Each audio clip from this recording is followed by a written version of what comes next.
In today's show, we're talking Philadelphia 76ers with the host of the Locked On 76ers podcast, Keith Pompey. Michael Bolton, he's here as well. Thanks, Josh. It's Michael Bolton here, and it's time for another episode of the Locked On Fantasy Basketball podcast. Let's get to it. Let's get to it, indeed.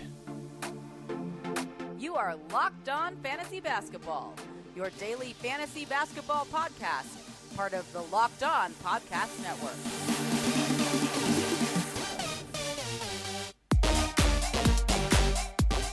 Hello and welcome to the Locked On Fantasy Basketball podcast, brought to you by Basketball Monster. My name is Josh Lloyd and I am the lead fantasy analyst at basketballmonster.com and at Yahoo Sports Australia. And you can find me on Twitter, as always, at redrock_bball and on Instagram at Locked On Fantasy Basketball. We're going to talk Philadelphia 76ers today. So, hey, let's bring in the host of the Locked On Sixers podcast. All right, let's bring him in now. The host of the Locked On 76ers podcast, Keith Pompey, is here with me. Keith, welcome to the show. Hey, thanks for having me. No problem at all. Of course, the big question, normally when I do these shows, we talk about what's the starting lineup. But again, this team is so in flux, Keith, that I don't think we don't need to waste our time. I think you're going through what the projected starting lineup is, because that would include Ben Simmons. And this team is not going to include Ben Simmons, it appears, by your reporting a few weeks ago. Is there any chance that Simmons is actually on this team when the season begins? Depends on what type of deal they get. I'm inclined to think that they'll trade him before the start of the season, just because it's going to be a circus if they don't. But if they don't get a deal, they say they're prepared to keep him on there until they get what they want. But I don't know, man. For fantasy basketball people, I know they wish that and hoping Harry Upton gets traded so they can use him for another team or pick up some other players. Yeah, I've said this a few times on the podcast that I don't think there's really any situation that Simmons goes to that's going to be any worse than where he currently is in Philadelphia. Like, he's not going to go to a spot where he is coming off the bench or completely marginalized. So whatever his value is, wherever you're looking to draft him, if you're drafting him considering he's playing for Philadelphia, it's almost worst case scenario for his overall value. But your report a few weeks ago was saying that if he wasn't traded, that he was not going to report to camp. Like, what's the latest on that? Still the same. I mean, he still does not want to report to camp. It's one of those things, as I said a couple of weeks ago, where, the 76ers would like him to report, but they really want him to report so he can raise his trade value, thinking it's good. And at this particular time, he could care less about his trade value, because there are teams who really want Ben Simmons, but they're just not willing to give up King's ransom for him. So it's not like people don't want him. He realizes that, it's one of those things where you can trade me if you want to. It's just that you don't want to right now. You don't want to do it for this price. So he could care less about coming back and being a part of the organization. So in terms of, we don't really see that. We don't see players not reporting to camp and not showing up unless there's sort of mutual agreements. Mid-season, we saw it with Blake Griffin, Andre Drummond last season, Anthony Davis back before he was traded. They said, you just go home, keep yourself healthy. But that was halfway, 3/4 of the way through the season. We don't really see this sort of thing happening in the NBA with training camp and holdouts into the regular season. Who do you think blinks first, if anyone blinks? I think the Sixers do. And the reason being is because, the way Ben Simmons' contract is set up, like, they pay his money in installments. And he's already received $8.3 million this season. He received it I believe it was July 1. He's set to receive another 8.3 on October the 1st. So it's kind of sort of like, yes, you're saying you're going to fine him, but you already gave him 2 installments of his paycheck. So I feel as if that, the Sixers are inclined to blink first just because, this guy is getting paid. It's like, you're going to fine him, but he's already got $16.6 million in the bank. So in terms of a Ben Simmons deal, of course, we don't know what's going to happen or who's going to be moved or anything like that. But just in terms of the general framework, the reporting seems to have been that the Sixers are holding out because they don't want parts and prospects and draft picks. They want a ready-made sort of player, and the name that always is, all the names that are thrown around is Bradley Beal, Damian Lillard, or CJ McCollum. Like those names are the names that continually get thrown around. But I'll frame it a little bit differently when asking you here, Keith. If Simmons is dealt, which again we all assume is going to happen, do they need to get a point guard back in this deal, or are they happy to go into the season with Tyrese Maxey as their starting point guard? Because Maxey's probably more of a scoring guard, a shoot first, score first type point guard rather than a distributor the way that Simmons is. Do they need to get someone in there to be another sort of ball handler in a Simmons deal? I think they do. I'm a huge fan of Tyrese Maxey, but it's kind of like what you said. He's more of the new age type of point guard, a guy who go in there and get buckets, score, does a lot of other things. But for this particular team, when you have a guy like a Joel Embiid who's going to take the bulk of the shots, and a Tobias Harris and a Seth Curry, the point guard that you're going to need is a guy who's going to be, he can make his own shot, but he's going to be like a facilitator, more of a pass first type of guy. And so, yes, I believe they need a new point guard. Yeah, because the other options they got, those guys who are nominally listed as point guards. Seth Curry, maybe could be a point guard. Tyrese Maxey, maybe he's a point guard. Shake Milton, the same sort of thing. These are not guys who are known for vision and setting guys up and running an offense necessarily. They can do it in small little bursts, and Tyrese probably has the highest upside to do that long term, but they're not at that level yet. So it is going to be really intriguing to see what sort of players come back in a package for Simmons. What are you hearing is the most likely destination, if you're hearing anything at all? It's weird. Like you're hearing the two destinations. You're hearing Minnesota and Portland. You're not hearing Portland as much as you used to, but like Minnesota, I mean, it looks like they have new ownership. They really want to make a splash. They want to get someone who can play alongside Karl Anthony Towns, so that's what you're hearing. You also look at a team like Portland where, they look at it to whereas it could be a thing where you can bring Ben Simmons in. You can trade CJ McCollum. Of course, the 76ers want Dame Lillard, but I don't know if they're willing enough to wait as long as it will take to get a guy of his stature. So those are the two teams that you're hearing, for Minnesota and Portland. I wrote about this for Yahoo during the week, and I really think the Minnesota one is an interesting one, because I think most likely, and you can correct me if I'm wrong here, that the Timberwolves would be looking to send back like a D'Angelo Russell in that deal, who sort of does fit that mold for Philadelphia as someone who can shoot, but can also be a guy that has pretty good passing ability. And I think that would work alongside Joel Embiid and the rest of the Sixers guys. And he would be maybe a Tim and Malik Beasley in that sort of a deal to come across. But I think that would be the sort of package that Philadelphia not necessarily would be happy with, but would be considered at least not a complete loss in a trade.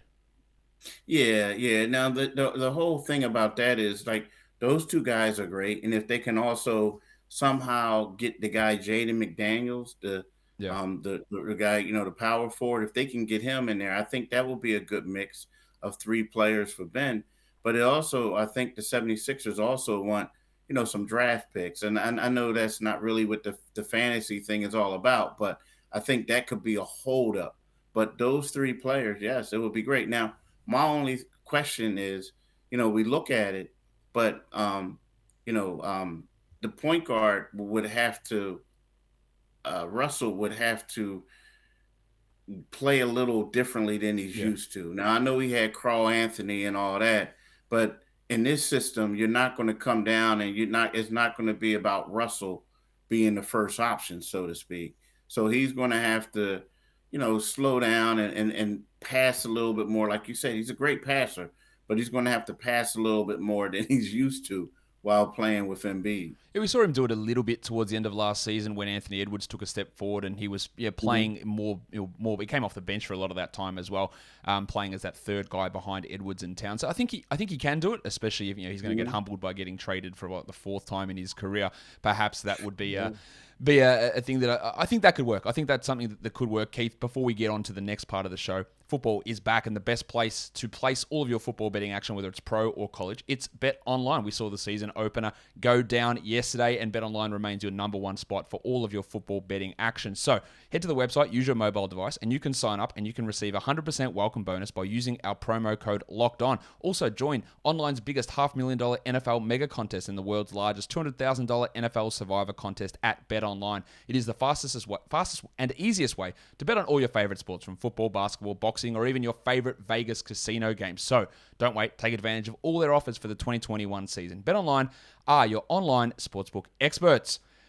Also, you watched the season opener, the NFL last night. That's on one device. You got your other favorite shows that you want to watch on another. You watch your highlights on your phone, and then you get your friends log in for something else. There's just too much clutter, different remotes, different logins. It's all over the place. There's so much stuff going on. Well, I want to tell you about a simple way to get your TV together without the hassle, and a great way to get everything all in one spot. And it's called DirecTV Stream. It brings your live TV and on-demand shows all together at once, so you get one place to watch your favorite sports, movies, and TV shows. That means no more juggling remotes and no need to buy another device ever again. And the best part, there's no annual contract, so get rid of the clutter and the confusion and get your TV together with DirecTV Stream. You can learn more at directtv.com. That's directtv.com. Compatible device required, and content varies by package. All right, so let's move on a little bit from the Simmons stuff here, Keith. And I want to talk about what's sort of moving on from him. Tyrese Maxey. I thought he was a guy that slid too far in the draft last season. I thought he was impressive, especially early on in the year when the Sixers had all those COVID issues and he had to step up, and he did really well. He obviously looked great in Summer League. To me, correct me if I'm wrong here, he has clearly passed Shake Milton in terms of, even if Simmons was to remain, or Russell comes in and is going to be that starting point guard, that Maxey would be, I think, that first guard off the bench ahead of a Shake Milton. And he's probably looking at a pretty solid 20, 23 minute a night role this season. Yeah. In regards to a guard, in regards to being a ball handler, yeah, I would agree with that. That the guy who I think would be the first guard off the bench is the Australian Matisse Thybulle, you know what I mean? But in regards to a ball handler, I have to say yes. I mean, when you look at Shake Milton, I think that Shake Milton was a guy who was a point guard because they didn't have another one. He's more of a two, an undersized two, a scorer. But when you look at Maxey, again, he's a scorer as well, but he can penetrate, he can dish. Like you said, he's a guy who should have been drafted a whole lot sooner than he was. And, in the playoffs, both of those guys really produced well for the Sixers, and they both basically won games for the Sixers. But I think that in Game 6, what Maxey did in Game 6 basically solidified him, because they were on the road in a hostile environment, a place where a rookie is not supposed to play well, and he willed them to victory. And he's done that a lot. There's certain times when he started out of necessity, and he scored over 30 points in 2 of those games. So he's the type of guy that you give him minutes, he can come out and produce. And I will have to say, yes, he has surpassed Shake Milton in regards to, coming off the bench and being a vital ball handler for the 76ers. He's a guy that I get a lot of questions about for this upcoming season for fantasy. People are like, Simmons is going to get traded, so Maxey's going to be a great draft pick. And while, obviously I agree with you that he's jumped ahead of Shake, like as we've detailed earlier in this show, there is probably going to be another point guard coming back. So it's not as simple as, well, Simmons is gone, Maxey plays 35 minutes a night and goes from here. I don't think that's what Morey and the Sixers would be planning on or hoping for, that they're just pushing him into that larger, or maybe if worse comes to worse, they'd be okay with it, but I don't really think that there's a huge chance of that being the case. Nah, I don't. You know what? And this is old, and the reason why I'm thinking about this is because they have an assistant coach on their team, and Sam Cassell. I look at Maxey's role as if when Sam Cassell was a rookie and a second-year player with the Houston Rockets, whereas they had a starting point guard, but he came in and he gave them vital minutes. They weren't afraid to close out games with him. They weren't afraid to run the offense through him at times. But, so he's going to be vital. He's just not in this stage of his career, going to be that starter. But I do expect, he's the type of guy that you want to pick up, because you may not start him early on in the season, but towards the end of the year, he's going to get progressively better. And he has just a huge upside. And I think that he's going to be a vital pickup for anybody. You mentioned this guy's name because he's another guy that I get a lot of questions about, and that is Matisse Thybulle, because people saw him in the Olympics and they went, "Oh, look what Matisse is doing. Maybe there is this offensive upside, and he's going to have a breakout season." And the way that I couch that question that people say, "Well, I don't really see, Keith, the minutes or the increased role that's there for him. Like, he'll play his 22, 23 minutes. Hopefully he can develop a little bit more offensively, but there's still Danny Green and there's still Seth Curry, both ahead of him, exactly the same as it was last season. And there is Tyrese Maxey and Sheik Milton and Furkan Korkmaz coming off the bench. So is there any hope of Thybulle's role improving at all this season? I don't really see how that happens, barring, catastrophic or wholesale, or catastrophic injuries or wholesale changes through the trade. Yeah, and you know what, that's a great question, because my thing, I think a lot of it will depend on what Danny Green does. Yep. Like, if Danny Green comes out and he performs well, then the 76ers may say, well, you know what, Matisse, we love you and you have progressed, but we want you to come off the bench, right? But if Danny Green who's a whole lot older than him, I think he might be 34, 35 I think he's now. 35, yeah. Yeah, 30. It's one of those things. If he shows his age, then I think Matisse could blossom.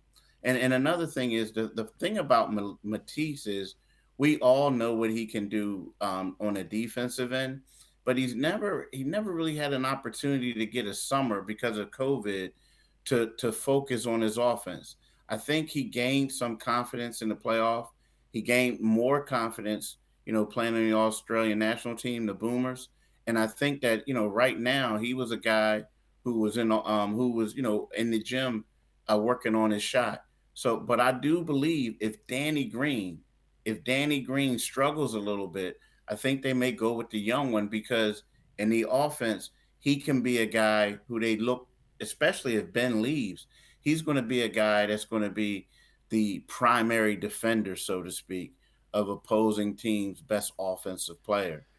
That brings me into the last question that we're going to talk about here, Keith, and that is the injuries, because you mentioned Danny Green. Now, you say if Danny Green struggles, he went out in the playoffs with a calf injury, and coincidentally or not, you can frame that however you want, but when he went down, Sixers lost, and they got bundled out of the playoffs. Now, whether that was we know the well-publicized Simmons issues in the playoffs, but Danny Green went out and they got beaten. And I'm not saying that that's related, but everywhere Danny Green goes, he contributes to teams being really, really good.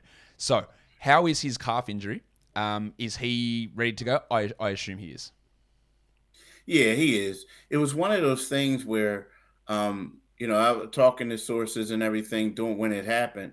It was one of those things where they felt like, he would have been able to come back if the Sixers would have advanced in the playoffs.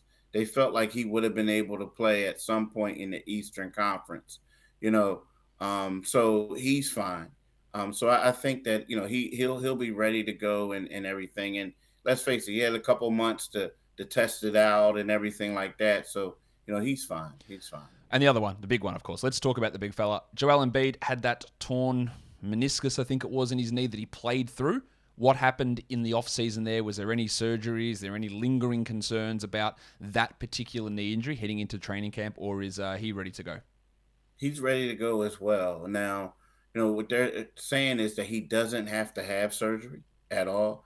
And to be honest with you, man, it was one of those things where, like, when he first went down, I was like, oh, man, they're done. Yeah. And then, like, 2 days later, he didn't play in the game, but you see him out on the floor and going through a rigorous workout, and you're like, is his knee really bothering him as much?